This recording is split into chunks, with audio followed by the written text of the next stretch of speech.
Super Saravana stores. திராவிட முன்னேற்ற கழகத்தினுடைய மாநில மாநாடு நடந்தது. அந்த மாநாட்டில் நம்முடைய கூட்டணி பற்றி இன்றைய முதலமைச்சர் விமர்சனம் செய்தார். திரு ஸ்டாலின் அவர்களே, அனைத்து இந்திய அண்ணா திராவிட முன்னேற்ற கழகம் தேசிய ஜனநாயக கூட்டணி இணைந்து அற்புதமான கூட்டணியை தமிழகத்திலே அமைந்திருக்கின்றது.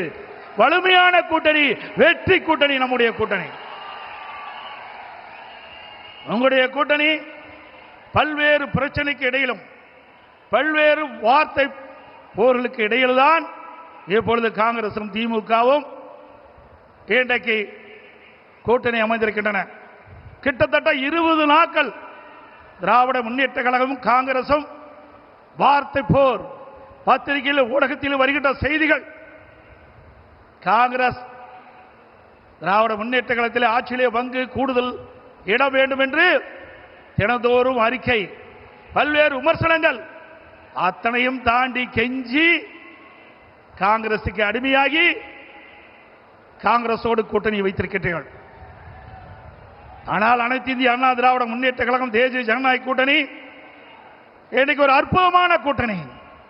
எங்கள் கூட்டணியிலே பரஸ்பர உணர்வோடு நாங்கள் இணைந்திருக்கின்றோம்.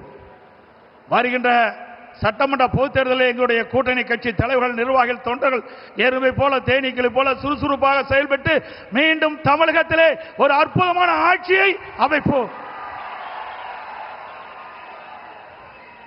திரு ஸ்டாலின் அவர்களே, நீங்கள் எத்தனை முறை எங்கே கூட்டம் போட்டாலும் நாட்டு மக்கள் உங்களை நம்ப போவதில்லை. கடந்த 2021ஆம் ஆண்டு திராவிட முன்னேற்ற கழகத்தின் சார்பாக சுமார் 525 அறிவிப்புகள் வெளியிட்டீர்கள். 525 அறிவிப்புகளில் 1/4 அறிவிப்பு கூட இதுவரை நிறைவேற்றப்படவில்லை. அத்தனையும் பொய். கவர்ச்சிகரமாக பேசி கவர்ச்சிகரமாக அறிக்கை விட்டு அந்த தேர்தல் அறிவிப்பை இதுவரை நடைமுறைப்படுத்தாத அரசாங்கம் திமுக கட்சி உங்களை அடையாளம் கண்டுகொண்டு விட்டார்கள். தேர்தல் வந்தால் அறிவிப்பு வரும் திராவிட முன்னேற்ற கழகத்திலிருந்து. தேர்தல் முடிந்தால் அதோடு விட்டு விடுவார்கள். அதுதான் திமுகவுடைய கொள்கை. ஆனால் அனைத்து இந்திய அண்ணா திராவிட முன்னேற்ற கழகத்தை பொறுத்தவரைக்கும் பொன்மனச்செம்மல் புரட்சி தலைவர் காலத்திலும் சரி, இதயம் புரட்சி தலைவர் அம்மாவுடைய காலத்திலும் சரி, கொடுக்கப்பட்ட வாக்குறுதியை நிறைவேற்றுகின்ற கட்சி அனைத்து இந்திய அண்ணா திராவிட முன்னேற்ற கழகம் எங்களுடைய கூட்டணி.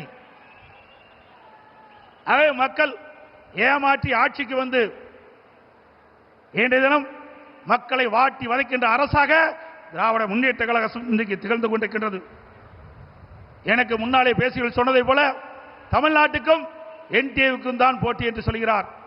பாவம், மறந்து போய்விட்டார். அடிக்கடி மறதி திரு ஸ்டாலினுக்கு. திரு ஸ்டாலின் அவர்களே, நடக்க போவது தமிழ்நாடு சட்டமன்ற பொது தேர்தல். தமிழகத்தில் யார் ஆட்சிக்கு வர வேண்டும், யார் ஆட்சிக்கு வரக்கூடாது என்று மக்கள் முடிவு செய்கிற தேர்தல் இந்த தேர்தல். ஆகவே மக்கள் முடிவு செய்து விட்டார்கள். அதனால்தான் எங்களை பற்றி விமர்சனம் செய்ய உங்களால் முடியவில்லை. அனைத்து இந்திய அண்ணா திராவிட முன்னேற்ற கழகம் 10 ஆண்டு காலம் 2011-2021 அற்புதமான ஆட்சி கொடுத்தது. அந்த ஆட்சி காலம் ஒரு பொற்கால ஆட்சி என்று மக்களால் பாராட்டப்பட்டோம்.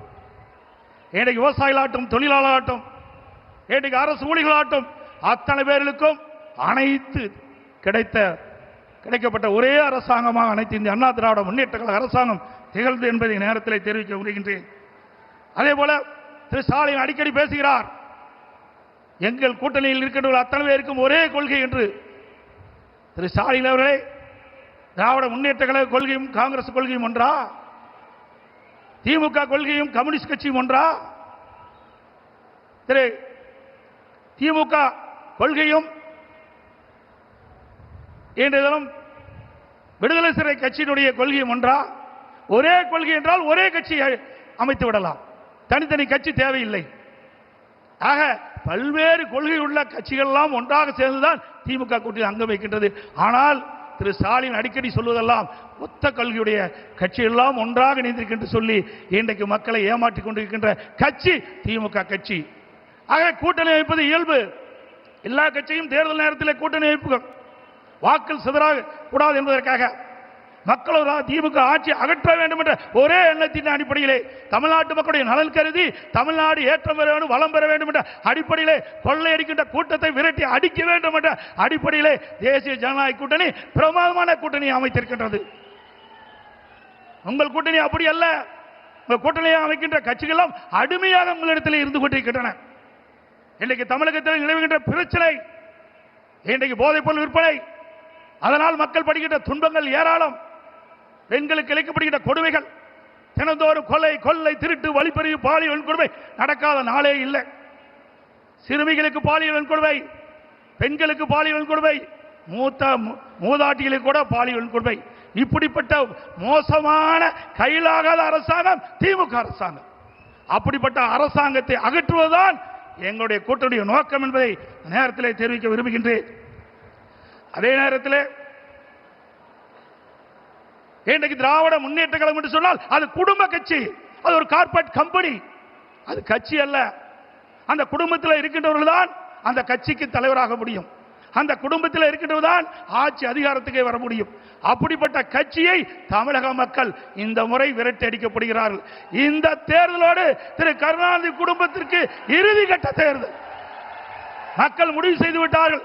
தமிழகம் முழுவதும் ஒரே குரல், திமுக ஆட்சி அகற்றப்படுகின்ற ஒரே குரல் இன்னைக்கு ஒலித்துக் கொண்டிருக்கிறது. ஆக இப்படிப்பட்ட ஆட்சி தமிழகத்திலே அகற்றப்பட வேண்டும் என்று மக்களுடைய எண்ணம்.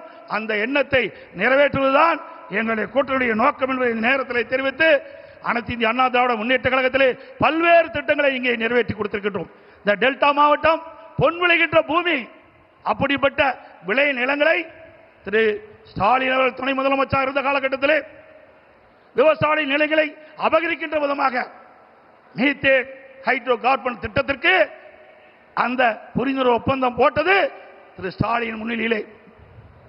விவசாயிகள் பாதிக்கப்படக்கூடாது என்பதற்காக அம்மாவுடைய அரசாங்கம் விவசாயிய கோரிக்கை ஏற்று மத்திய அரசோடு தொடர்பு கொண்டு அந்த விளைநிலங்களை பாதுகாக்கின்ற விதமாக பாதுகாக்கப்பட்ட வேளாண் மண்டலத்தை கொண்டு வந்து விவசாயிகளை பாதுகாத்த அரசாங்கம் அண்ணா திமுக அரசாங்கம்.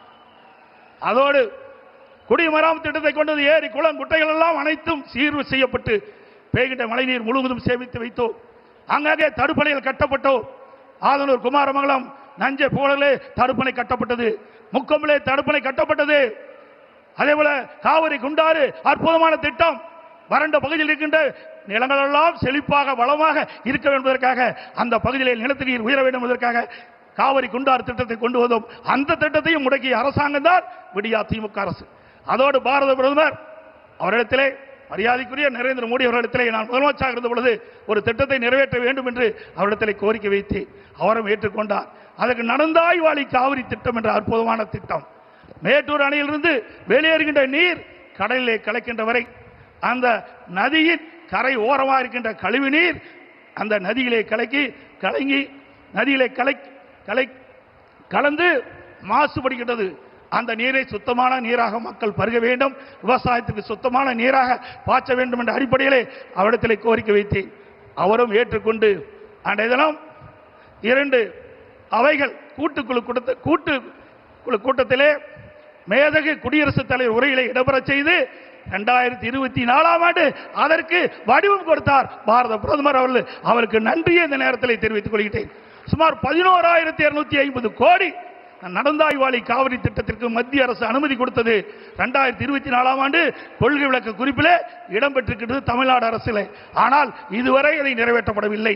அது அனைத்து இந்திய அண்ணா திராவிட முன்னேற்ற கழக ஆட்சியிலே கொண்டு வரப்பட்ட திட்டம், மத்திய அரசு அனுமதிக்கப்பட்ட திட்டம் என்ற ஒரே காரணத்திற்காக இன்று தினம் முடக்கி வைத்திருக்கின்றார்கள். மீண்டும் உங்களுடைய பேர் ஆதரவால் நம்முடைய கூட்டணி அதிக இடங்களிலே வெற்றி பெற்று அனைத்து இந்திய அண்ணா திராவிட ஆட்சி அமைக்கும். அப்பொழுது நடந்தாய் வாழி காவிரி திட்டம் நிறைவேற்றப்படும் என்று சொல்லி வாய்ப்புக்கு நன்றி கூறி, அதே நேரத்தில் நடைபெறுகின்ற சட்டமன்ற பொதுத் தேர்தலில் தேசிய ஜனநாயக கூட்டணியின் சார்பாக போட்டியிடுகின்ற அத்தனை வேட்பாளருக்கும் பெருவாரியான வாக்குகளை அளித்து அவளை வெற்றி பெற செய்து மீண்டும் அண்ணா திமுக ஆட்சி அமைக்க நீங்கள் அத்தனை பேரும் துணை இருக்க வேண்டும் என்று கேட்டு விடைபெறுகின்றேன். நன்றி, வணக்கம்.